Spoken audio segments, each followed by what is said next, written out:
Our political editor, Robert Peston, is here with me now. So, Robert, after all you've seen and heard today, are you more or less hopeful that we might get success out of this? Well, I've set myself a task of trying to see everything as glass half full rather than empty, although I have to say the world's leaders do make that a little bit challenging. The big story today was India. Prime Minister Narendra Modi saying two slightly contradictory things. On the one hand, he wants India to be a net zero emitter of greenhouse gases by 2070.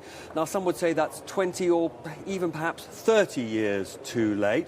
But he has set new targets for 2030. The share of the Indian economy, which will, or the Indian power, which will be provided by renewables.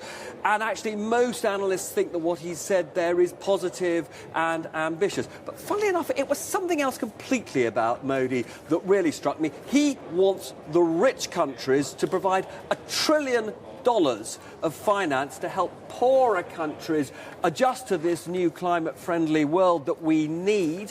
And actually, I think the outcome of this conference will be determined by whether the West is generous in helping those poorer countries adapt. If they're not, then I'm afraid I will see the glass as half empty. OK, Robert, thank you. Still to come on this special ITV Evening News from Glasgow, the terrifying testimony of those on board the train that crashed in Salisbury and how